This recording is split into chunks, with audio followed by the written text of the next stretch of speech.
పార్వతీపురం జిల్లా కలెక్టర్ కార్యాలయం ఎదుట ఏఐఎస్ఎఫ్ ఆధ్వర్యంలో గిరిజన విద్యార్థుల సమస్యల పరిష్కారం కోసం ఆందోళన చేపట్టారు. పెండింగ్లో ఉన్న ఫీజు రియంబర్స్మెంట్ను వెంటనే విడుదల చేయాలని, వసతి గృహాల మెస్ ఛార్జీలను పెంచాలని డిమాండ్ చేశారు. ఈ సందర్భంగా ఏఐఎస్ఎఫ్ రాష్ట్ర అధ్యక్షుడు జి వలరాజు మాట్లాడుతూ ఎన్నికల సమయంలో ప్రకటించిన సూపర్ 6 హామీలు ఏమయ్యాయని ప్రభుత్వాన్ని ప్రశ్నించారు. విద్యార్థుల సమస్యలను వెంటనే పరిష్కరించాలని ప్రభుత్వాన్ని కోరారు. అఖిల భారత విద్యార్థి ఫెడరేషన్ ఏఐఎస్ఎఫ్ నేతృత్వంలో రాష్ట్ర వ్యాప్తంగా విద్యారంగ సమస్యలు పరిష్కరించాలని అన్ని జిల్లా కలెక్టరేట్ కార్యాలయం ఎదుట ఆందోళన కార్యక్రమానికి శ్రీకారం చుట్టింది. అదే సందర్భంలో ఈరోజు పార్వతీపురం జిల్లాలో కూడా విద్యారంగ సమస్యలు పరిష్కారం చేయాలని చెప్పి ఆందోళన చేస్తా ఉన్నాం. మరి కూటమి ప్రభుత్వం అధికారంలోకి వచ్చినటువంటి 100 రోజుల్లో ఈ యొక్క రియంబర్స్మెంట్ విడుదల చేశాం. ఏదైతే 77 జీవోను రద్దు చేశాం. అదేవిధంగా మెడికల్ విద్యను కాపాడుతాం. మూతపడ్డ పాఠశాలలన్నింటినీ తెరిపిస్తాం.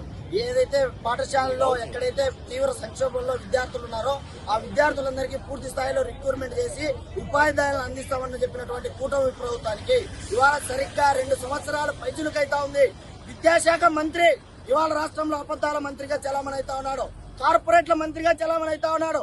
ఈ రాష్ట్రంలో ప్రతి 6 మాసాలకు ఒకసారి విద్యార్థులు ఫీజు రియంబర్స్మెంట్ బకాయిల కారణంగా చచ్చిపోతా ఉన్నారు. మరి ఆశ్రమ పాఠశాలలో, ఆశ్రమ హాస్టల్లో, ఇవాళ గిరిజన హాస్టల్లో విద్యార్థులు మరణాలకు గురైతా ఉన్నారు. కానీ ఈ రాష్ట్రంలో విద్యార్థుల పక్షాన ఈ కూటమి ప్రభుత్వానికి కానీ, మంత్రి మండలికి కానీ, మంత్రులుగా ఉన్నటువంటి కానీ ఏ ఒక్కరికి కూడా సోయ లేకోకుండా ఈ రాష్ట్రంలో ప్రజాధనంతో ఆర్భాటాలకు ప్రకటనలు చేస్తూ విద్యార్థులను, తల్లిదండ్రులను మోసం చేస్తా ఉన్నారు.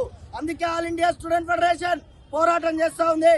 ఈ సాక్షాత్తు పక్కనే కురుపంలో ఉన్నటువంటి ఆశ్రమ పాఠశాలలో ఎస్సీ, ఎస్టీ, బీసీ సాంఘిక సంక్షేమ వసతి గృహాల్లో 100 మంది విద్యార్థులకు జాండీస్ వస్తే నీ ప్రభుత్వానికి పట్టదా, నీ మంత్రికి పట్టదా? అదే పాఠశాలలో, అదే హాస్టల్లో ఏఎన్ఎం పోస్టులు భర్తీ చేస్తా ఉన్నావు. ఒక్క పోస్టు భర్తీ చేయలేదు ఇప్పటికీ. ఇవాళ స్కూళ్ళన్నీ మెర్జీ చేసి 8,000 పాఠశాలలు మెర్జీ చేసి లక్షల మంది విద్యార్థులు ఇవాళ పాఠశాల విద్యకు దూరం అయ్యే విధంగా చేశావు. రియంబర్స్మెంట్ అందించకుండా మోసం చేస్తా ఉన్నావు. 77 రద్దు చేస్తా ఉన్నావు. ఇవాళ 2 సంవత్సరాలు అయిపోయింది. ఇంకెన్ని సంవత్సరాలు కావాలి? కాబట్టి నీ యొక్క బూటకు మాటలు నమ్మేటువంటి విద్యార్థులు ఈ రాష్ట్రంలో లేరు. అందుకే ఆల్ ఇండియా స్టూడెంట్ ఫెడరేషన్ పోరాటానికి సిద్ధమైంది. నువ్వు సూపర్ 6 అన్నావు, సూపర్ 6 అన్నావు, సూపర్ విజన్ అన్నావు. నీ సూపర్ 6 లేదు, సూపర్ విజన్ లేదు. నువ్వు డొల్ల విద్యాశాఖ మంత్రి. నీ యొక్క ప్రకటనల ప్రభుత్వానికి గుడ్ బై చెప్పడానికి విద్యార్థి లోకం పోరాటానికి సన్నద్ధమైంది. పైపెచ్చు మీరే డబుల్ ఇంజన్ సర్కార్ అంటా ఉన్నారు. మరి డబుల్ ఇంజన్ సర్కార్ అంటే మా యొక్క గిరిజన విద్యార్థుల అభ్యున్నతి మీరు ఆలోచిస్తా ఉన్నారా? ఆలోచిస్తా ఉంటే మరి డిగ్రీ కాలేజీ లేదే, ఇంజనీరింగ్ కాలేజీ లేదే, మెడికల్ కాలేజీ లేదే. మా యొక్క విద్యార్థులను శాస్త్ర సాంకేతిక రంగాల పరంగా ఎక్కడ అభివృద్ధి కోరుకుంటా ఉన్నావు? నువ్వు కోరుకుంటా ఉన్నావు కేఎల్ యూనివర్సిటీ, బిట్టు యూనివర్సిటీ, విజ్ఞాన్ యూనివర్సిటీ, కార్పొరేట్ల యూనివర్సిటీలకు కొమ్ము కాస్తా ఉన్నాడు విద్యాశాఖ మంత్రి. అందుకే all India student federation Ichchapuram నుంచి హిందూపురం వరకు పోరాటం చేస్తుంది. నీ అధికారాన్ని దించుతుందని చెప్పి ఈ సందర్భంగా హెచ్చరిక చేస్తా ఉన్నాం. జి వలరాజు, ఏఐఎస్ఎఫ్ రాష్ట్ర అధ్యక్షుడు.